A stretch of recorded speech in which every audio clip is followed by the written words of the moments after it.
El convento de Santa Lucía llevaba 347 años en pie sobre la colina de los Alacranes. Pero el silencio verdadero no es ausencia de ruido, es un agujero que respira. Todo empezó la noche del 14 de noviembre, cuando la hermana Inés, la más joven de la comunidad, encontró la carta bajo la losa suelta de la cripta. No tenía remitente, ni fecha, ni sello de oblea. Solo una línea manuscrita con una caligrafía que parecía hecha con el borde de un hueso: quien oiga su hábito arrastrarse que no gire el cuello, porque ella ya está mirando desde dentro de su propia sombra. Inés creyó que era una broma del diablo, un texto apócrifo que algún novicio revoltoso había deslizado durante la última visita del seminario. Guardó la carta en el interior de su breviario y subió a los aposentos. Pero esa misma noche, mientras rezaba maitines junto a las otras 23 monjas, oyó el roce. No era un susurro de tela contra piedra.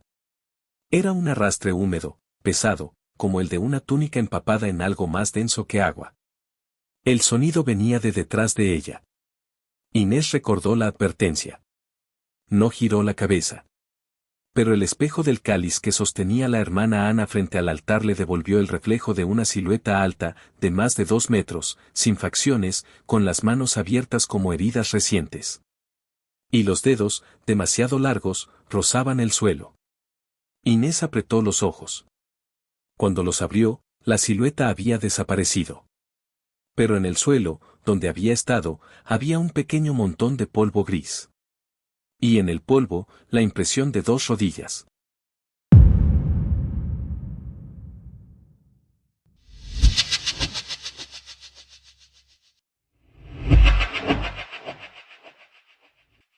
A la noche siguiente, la Madre Superiora, Margarita de la Cruz, convocó a todas las hermanas al refectorio.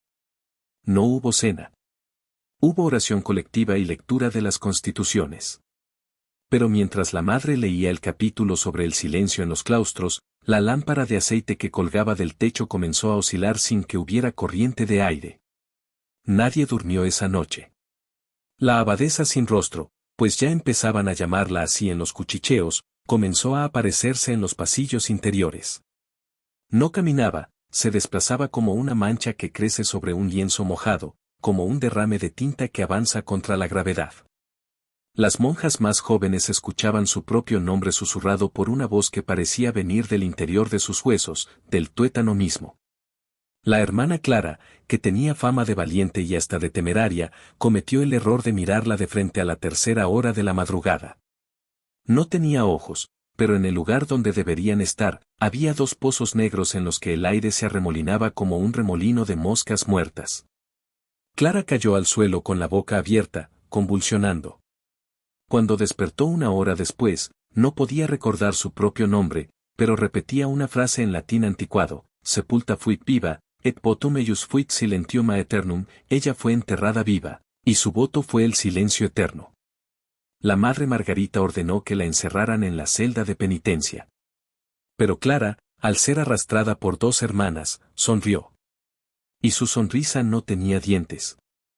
Solo encías rosadas y lisas como la palma de una mano.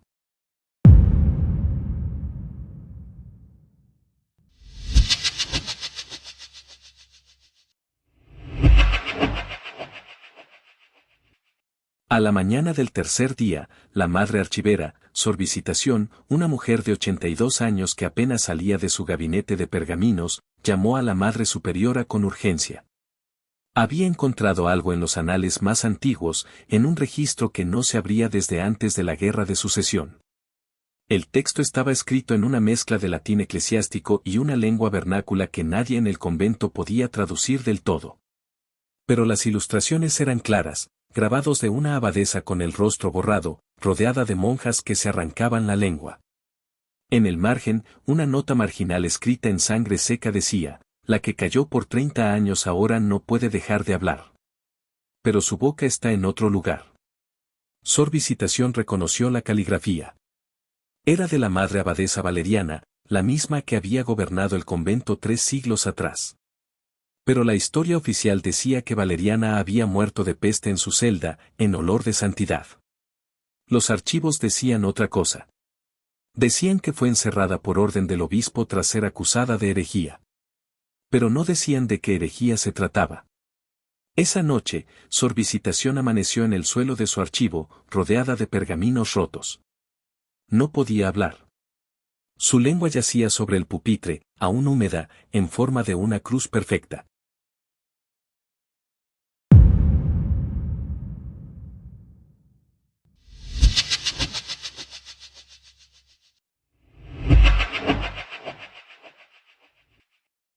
La leyenda se recompuso como pedazos de un espejo roto que alguien intenta pegar con saliva y miedo. Hacía 300 años, la abadesa Valeriana había descubierto que el convento se alzaba sobre un cementerio pagano mucho más antiguo, de una tribu que adoraba a una divinidad sin nombre a la que llamaban la que escucha en el suelo. Para purificar el lugar, Valeriana ordenó una semana de vigilia en la cripta, ayuno a pan y agua y flagelación diaria con disciplina de cerdas.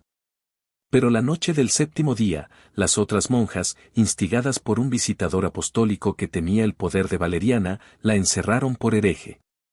No la mataron, la tapiaron viva dentro de un hueco en la muralla norte, en un espacio de apenas 1 metro cuadrado, con un solo mandamiento grabado en la piedra antes de cerrar el último ladrillo: no profieras palabra. Ni siquiera para pedir perdón. Ni siquiera para rezar. Tu silencio será tu purgatorio. Y Valeriana obedeció. No dijo nada durante los primeros días. Luego, durante las semanas. Luego, durante los meses. Nadie sabe cuánto tiempo vivió allí dentro. Pero el silencio no la mató. Lo que creció en la oscuridad fue algo que ya no era ella. Algo que aprendió a alimentarse de la ausencia de voz. La falta de palabra le royó la cara desde dentro, como una lepra espiritual. Cada día sin gritar, un rasgo se borraba. Primero los labios. Luego la nariz. Luego los pómulos. Luego los párpados. Luego los ojos mismos. Su identidad se deshizo como azúcar en agua bendita. Cuando al fin los albañiles abrieron el muro 100 años después, por órdenes de una nueva abadesa que había soñado con golpes en la piedra, no encontraron un cadáver. Encontraron un hábito intacto, tieso, vacío, de pie en el centro del hueco. Pero la tela se movía. Se hinchaba y se contraía como si algo dentro respirase. Y en el suelo, una fina capa de polvo gris que nunca se asentaba del todo, que se movía por sí sola formando remolinos minúsculos. El albañil más viejo cruzó la frente y dijo: esto no es santo. Esto es un pozo. Esa noche, el albañil desapareció. Su familia encontró su ropa doblada sobre la cama, caliente. Y dentro de los zapatos, 2 manos cortadas que aún se abrían y cerraban como si buscaran algo.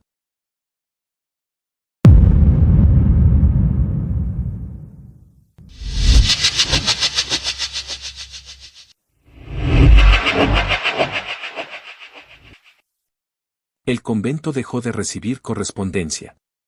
Las visitas cesaron.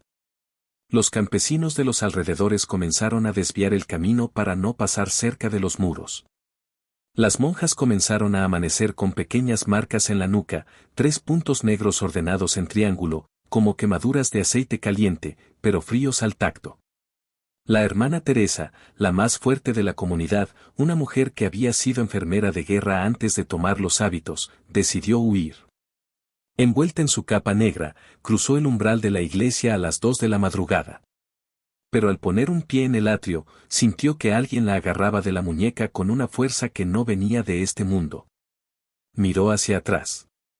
La abadesa sin rostro estaba justo detrás de ella, inclinada como para besarle la frente. No tenía boca, pero el lugar donde debería estar la boca estaba ligeramente entreabierto, como una herida que no cicatriza. Lo que salió de allí no fue un aliento. Fue la ausencia de todo ruido. Un vacío tan denso que la hermana Teresa cayó de rodillas. Cuando intentó gritar, no salió ningún sonido. Le habían robado la voz. Pero lo peor llegó esa noche. Al mirarse en una palangana con agua bendita que había guardado en su celda, vio que su propio reflejo también carecía de rostro. Donde estaban sus ojos, 2 manchas grises. Donde su boca, una línea apenas perceptible. Intentó tocarse la cara. Sentía los rasgos. Pero el espejo le devolvía una sábana blanca con forma humana.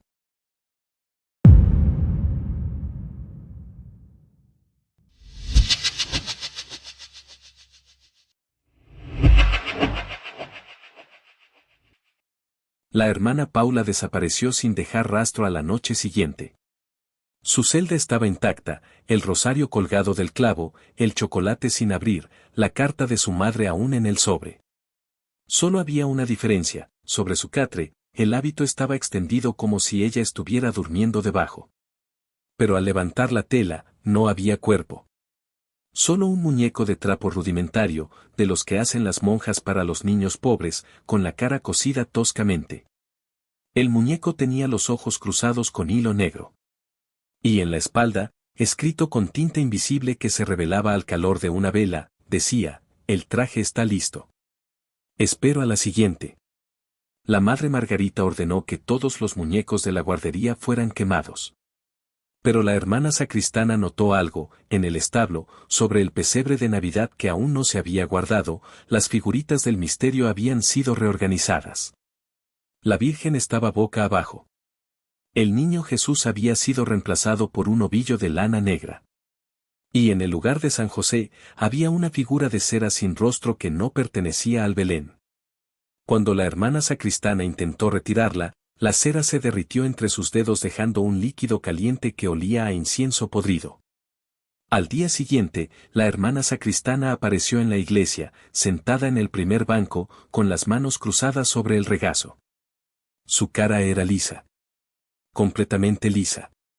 2 agujeros diminutos en lugar de fosas nasales. Y una sonrisa pintada con algo rojo que no era pintura.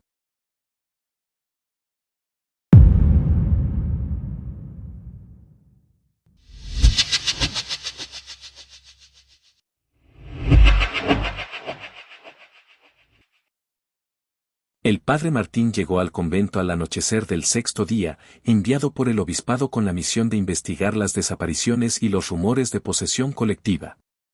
Era un sacerdote joven, de 42 años, con una sólida formación en teología moral y caso de exorcismo. Pero no era hombre de miedo. O al menos, creía no serlo. Cenó con la madre Margarita en silencio y pidió visitar todos los espacios del convento aquella misma noche. A medianoche, se sentó en el confesonario de la iglesia auxiliar, la más pequeña, la que daba al claustro de las Limoneras. Esperaba que alguna monja acudiera a confesarse, pues la madre Margarita le había dicho que muchas de ellas estaban perturbadas por visiones. Pero nadie llegó. A la 1, la rejilla de madera se movió sola, con un chirrido seco. Del otro lado no había nadie, pero el aliento que llegaba a través de la celosía era frío y olía a tierra removida mezclada con cera virgen. El padre Martín preguntó: ¿quién está ahí?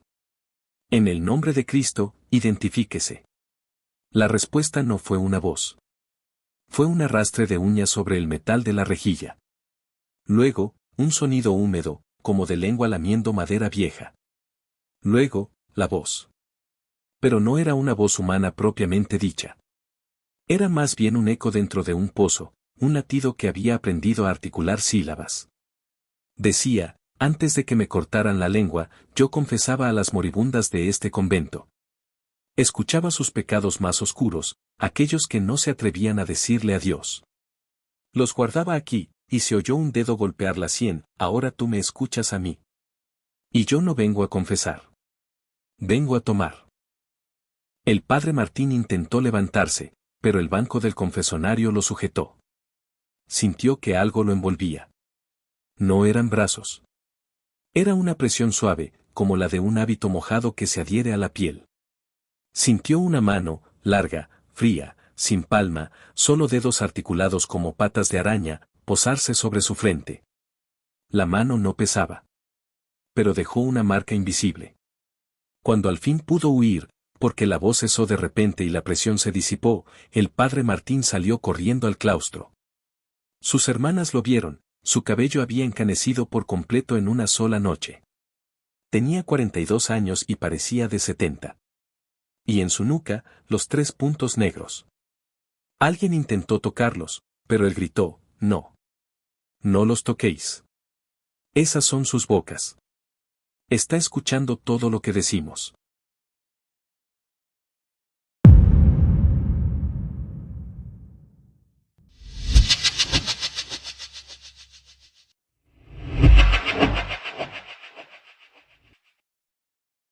Tres días después, los novicios del seminario de San Dámaso, que quedaba a 2 kilómetros del convento, vieron algo que ningún libro sagrado describe ni ningún exorcista había documentado jamás.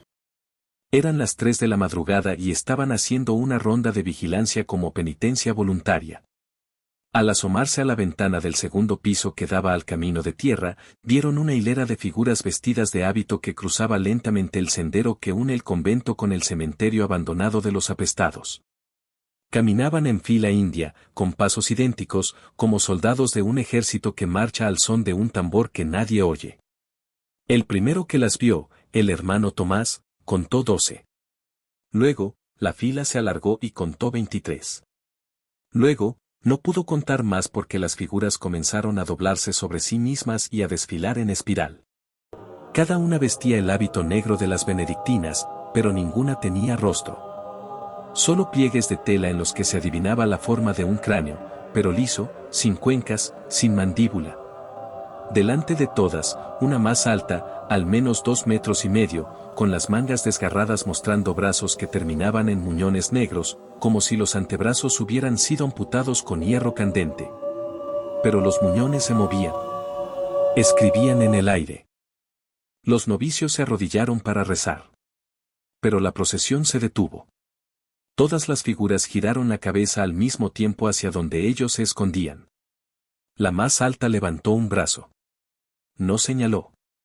Rasgó el aire con un gesto de escriba, trazando letras invisibles. Y en la pared encalada del cementerio, a 100 metros de distancia, apareció una frase escrita con algo que brillaba como brasas pero no ardía: las que callaron ahora arrastran sus túnicas por dentro de vuestras pesadillas. Las que sirvieron ahora gobiernan vuestro silencio. El convento es una boca. Y vosotros sois su lengua. A la mañana siguiente, el hermano Tomás no apareció a la oración. Lo encontraron en el pozo del seminario, flotando boca arriba. No estaba muerto. Respiraba. Pero su rostro era liso. Completamente liso. Y sus manos sostenían una campanilla de bronce que sonaba sola cada vez que alguien decía la palabra abadesa.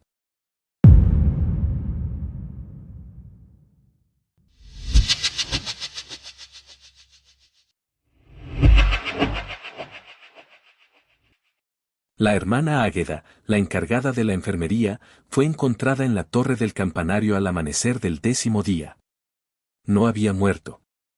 Pero sus ojos estaban abiertos y sus labios se movían sin cesar, pronunciando una letanía de nombres que nadie reconocía: Isolda, Teodora, Brígida, Eufrasia, Clara, Inés.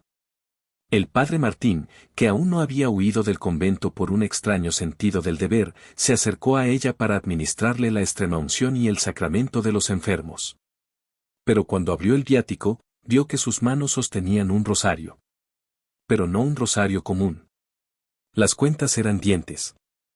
Molares humanos ensartados en un cordón de tendón reseco, aún con restos de carne deshidratada. El crucifijo del extremo era un fémur de feto tallado en forma de cruz.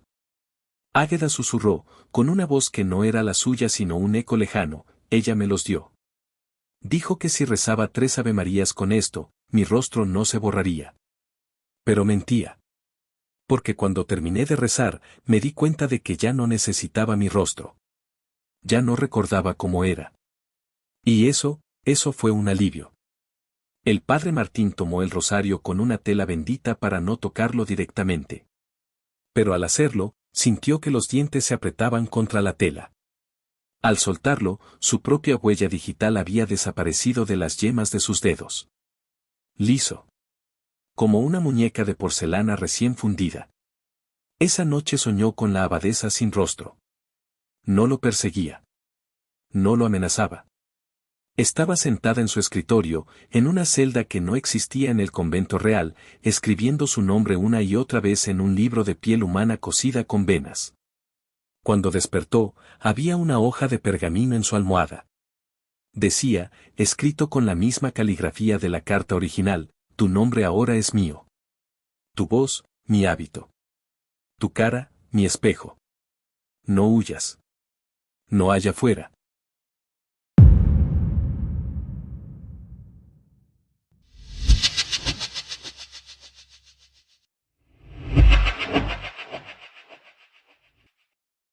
Cuatro monjas más desaparecieron antes de que nadie se atreviera a bajar a la cripta principal. La madre Margarita, desesperada, autorizó una expedición. Bajó un equipo de exorcistas laicos contratados por el obispado, hombres y mujeres que no pertenecían a ninguna orden religiosa pero que tenían entrenamiento en rituales de contención. Llevaban grabadoras de cinta, linternas de magnesio de 10.000 lúmenes, crucifijos de hierro forjado que habían sido bendecidos por 3 obispos distintos, y una campana de plata consagrada. Bajaron 32 escalones de piedra caliza, húmedos, con restos de musgo que brillaban en la oscuridad. Al final, no encontraron tumbas. Encontraron una estancia circular de unos 15 metros de diámetro, con paredes recubiertas de tela negra. Pero no era tela colgada. Era tela que crecía de las paredes como una membrana. La tela se movía. No por viento. Palpitaba. Como un enorme corazón forrado de sudario, como un pulmón gigante que respiraba lentamente un aire que no debería estar allí. Cuando acercaron las linternas, vieron que la tela estaba cosida. Las costuras no eran de hilo. Eran cabello humano. Largos mechones grises, negros, canosos, algunos con restos de cuero cabelludo, atravesaban la piedra y sujetaban la membrana a los muros. En el centro de la cripta, en el suelo, había una pila de hábitos doblados. Contaron 23. El mismo número de monjas desaparecidas. Uno de los exorcistas, el más joven, llamado Mateo, de 26 años, cometió el error de tocar la membrana. Extendió la mano derecha y presionó suavemente la tela. Instantáneamente, su mano se hundió como si la tela fuera agua espesa. No sintió dolor. Sintió que algo lamía sus dedos desde el otro lado. Algo con una lengua áspera como papel de lija, pero caliente, húmeda, ansiosa. Sus compañeros lo sacaron a tirones. Pero su mano había cambiado. Las uñas habían crecido 2 centímetros en cuestión de segundos, curvándose hacia adentro como garras, y la palma mostraba un rostro diminuto tatuado en la piel, con los ojos cerrados. El rostro tenía los labios cosidos. Y al mirarlo, Mateo sintió que el rostro le susurraba desde dentro de su propia mano, déjame salir. Yo era hermana. Déjame terminar la oración. A la noche siguiente, Mateo amaneció en el fondo de la cripta. Pero no estaba en el suelo. Estaba sentado en una silla de huesos, vértebras humanas ensambladas con alambre de plata, un fémur como respaldo, costillas como brazos, con su hábito recién cosido sobre la ropa de calle. Y sin rostro. Sus compañeros huyeron. Solo uno se quedó para grabar el audio. En la grabación se oye la respiración de Mateo, que es también la respiración de la membrana, y luego una voz que dice, ahora somos 24. Faltan las demás.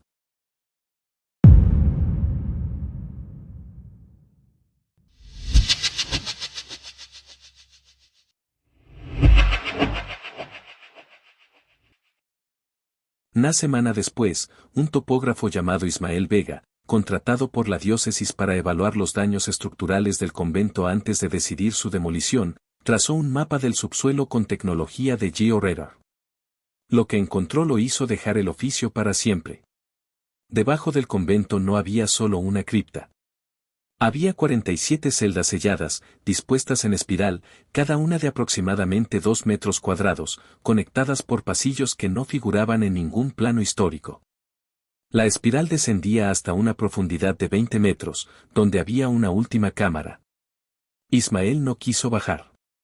Pero el radar mostró algo más, cada celda contenía un hábito vacío, tieso, de pie, en posición de oración. Excepto una.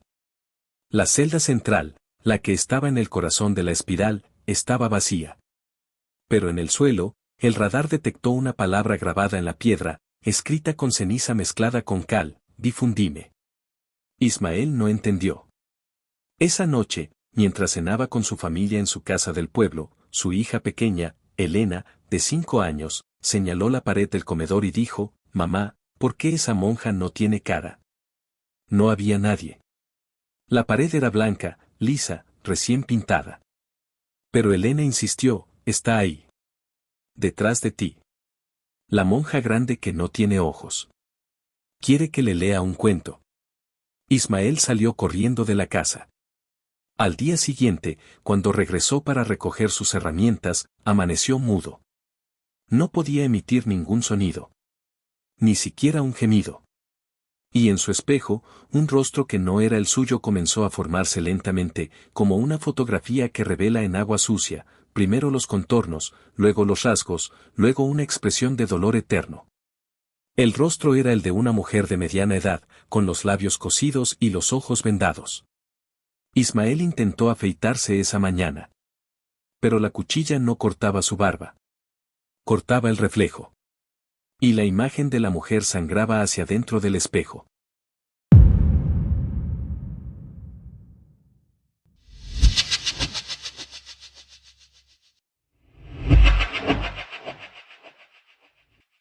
La hermana Petra era la más anciana del convento.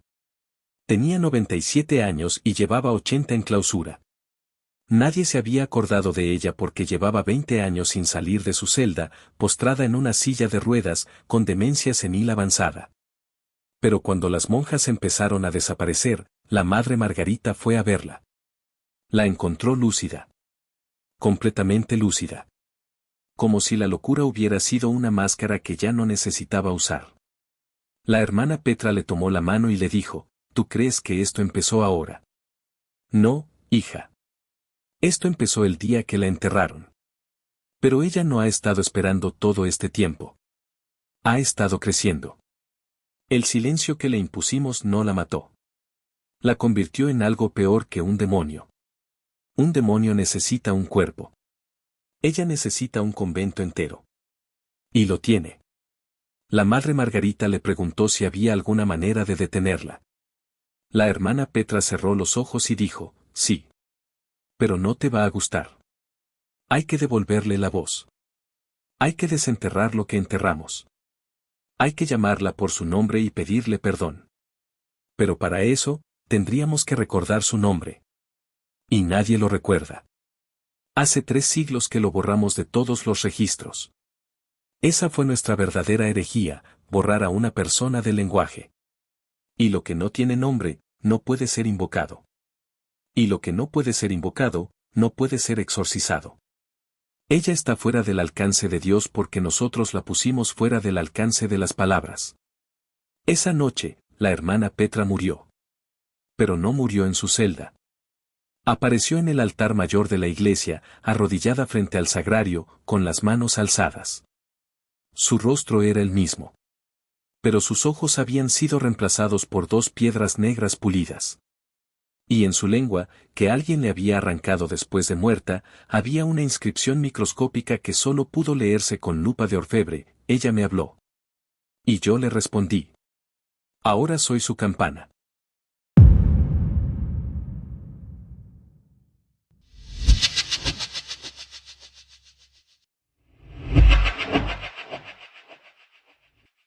La madre Remedios, la vicaria, era la única que quedaba con rango de autoridad después de que la madre Margarita desapareciera sin dejar rastro una madrugada. Recordó algo que había borrado de su memoria durante décadas, un secreto que la anterior abadesa le había susurrado al oído en su lecho de muerte, cuando ella era todavía una novicia asustadiza. La anterior abadesa, Madre Sacramento, le había dicho, si un día el convento se queda en silencio, si todas las campanas callan y todas las voces se apagan, debes cantar. No reces. Canta. Cualquier canción. La canción que tu madre te cantaba. La canción que aprendiste en la calle. Ella no soporta la voz viva. La voz que cambia de tono. La voz que no es oración. La voz que se desvía. Porque la suya fue una oración impuesta, una oración de piedra. Ella odia la música. La música es libertad del ritmo sagrado. Canta, hija. Canta aunque te salga sangre. Esa noche, la Madre Remedios salió al claustro central. Llevaba consigo una vela, un crucifijo y un manojo de romero bendito. Se sentó en el pozo seco que había en el centro, cerró los ojos y comenzó a cantar. No cantó un salmo. No cantó un himno litúrgico. Cantó una nana que su madre le cantaba de niña en Sevilla, una canción de cuna que hablaba de un barco, de la luna y de un niño que no quería dormir. Su voz era frágil, cascada por la edad y el miedo, pero era humana. Al principio, no pasó nada. Luego, las velas de todo el claustro se apagaron una a una, como si un soplo helado recorriera el pasillo. Al fondo, donde terminaba el claustro norte, la abadesa sin rostro apareció. Pero esta vez no avanzaba. Retrocedía. Daba un paso atrás por cada nota que la Madre Remedios cantaba. Por primera vez en siglos, alguien la veía huir. Retrocedió hacia la puerta de la cripta, hacia las escaleras, hacia abajo. La Madre Remedios cantó más fuerte, aunque las lágrimas le corrían por las mejillas y la voz se le quebraba. Pero entonces, a la mitad de la nana, la Madre Remedios tosió. Su voz se rompió por un instante. Solo un instante. En ese silencio mínimo, la abadesa sin rostro se detuvo. Giró la cabeza. Y entonces, todas las monjas sin rostro que deambulaban por los pasillos, las que habían desaparecido, las que habían sido transformadas, se detuvieron también. Al unísono, como un coro ensayado durante siglos, abrieron bocas invisibles. Y comenzaron a cantar la misma nana, pero al revés, como una cinta que se rebobina. Las notas sonaban invertidas, los intervalos eran los mismos pero descendentes, y cada palabra era el eco de un eco. La Madre Remedios cayó de rodillas, tapándose los oídos. Cuando levantó la vista, la abadesa sin rostro estaba frente a ella, a menos de 1 metro. No la tocó. Solo inclinó la cabeza. Y con una voz que no salía de ningún lugar concreto, sino de las paredes, del suelo, del aire mismo, dijo: «Gracias por devolverme mi canción. La olvidé mientras me pudría en ese agujero. Ahora la recuerdo. Ahora puedo cantarla todas las noches. Y como me la devolviste tú, nunca me iré. Viviré en el hueco de tu oído. Dormiré en el pliegue de tu cerebro. Y cada vez que sueñes, soñaré contigo». La Madre Remedios despertó al día siguiente en su celda. No recordaba nada. Pero las otras monjas, las pocas que aún tenían rostro, la miraron con horror. Porque la Madre Remedios sonreía constantemente, sin motivo, y su sonrisa tenía 32 dientes perfectos, blancos, que no eran los suyos. Y cuando hablaba, su voz se duplicaba, la de ella, y otra, más grave, que decía las mismas palabras un segundo después.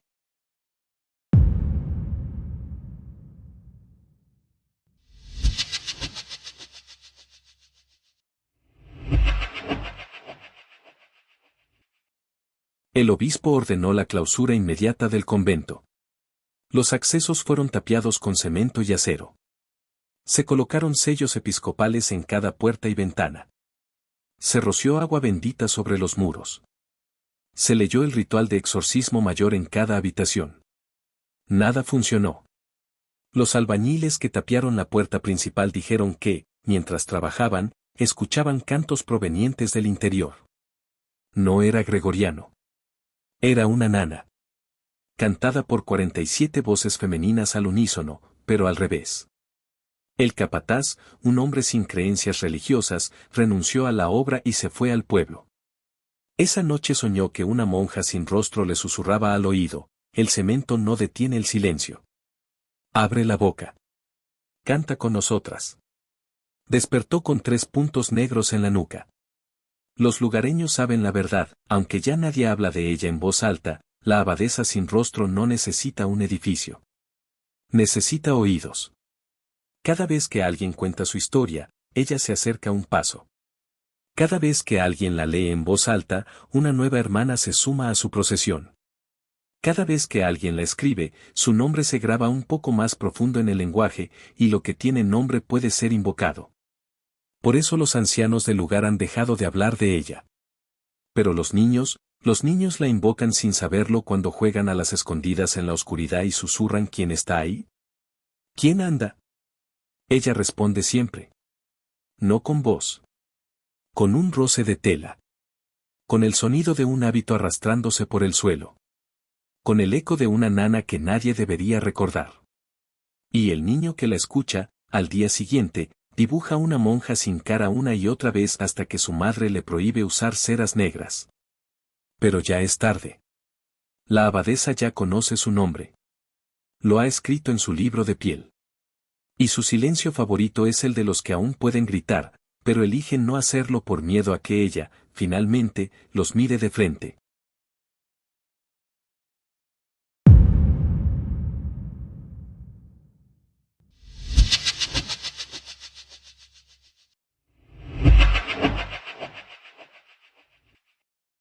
Hoy, el convento de Santa Lucía es un montículo de escombros sellado con cemento y rodeado de vallas de obra.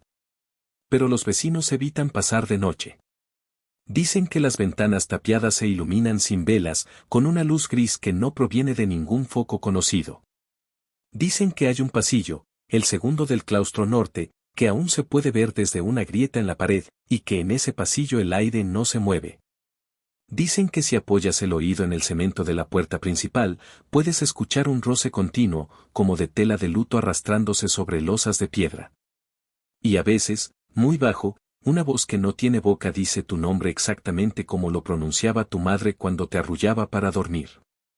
La última monja que escapó del convento antes de la clausura fue la hermana Lucía, la escribana. Huyó a una ciudad lejana, cambió su nombre, se hizo pasar por laica. Pero una noche, mientras escribía sus memorias, notó que el lápiz se movía solo. Cuando levantó la mano, el lápiz siguió escribiendo. Y lo que escribió fue, no puedes huir de quien vive en tu lengua. Cada palabra que dices me presta tu boca. Cada sílaba que piensas me presta tu voz. No necesito tu rostro. Ya tengo el mío. Y es exactamente igual al tuyo. La hermana Lucía se miró al espejo. Su rostro seguía ahí. Pero detrás de él, como una máscara detrás de otra máscara, se veía una forma borrosa, una sombra que se ajustaba a sus rasgos. Sonrió. La sombra no sonrió. La sombra abrió una boca inmensa, negra, silenciosa. Y dijo, ahora escribe. Cuéntales a todos. La suscripción es solo el comienzo. El verdadero terror empieza cuando cierres este libro y escuches, detrás de ti, el roce de tu propio hábito. Porque siempre lo has llevado puesto. Solo que aún no lo sabías.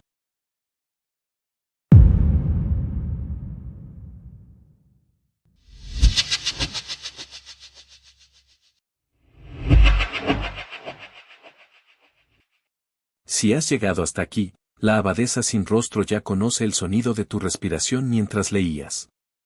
No cierres los ojos demasiado rápido. No apagues la luz de golpe. Y si escuchas un roce de tela detrás de ti, no gires la cabeza. Recuerda la primera regla, quien oiga su hábito arrastrarse que no gire el cuello, porque ella ya está mirando desde dentro de su propia sombra. Suscríbete ahora para recibir nuevas historias cada semana.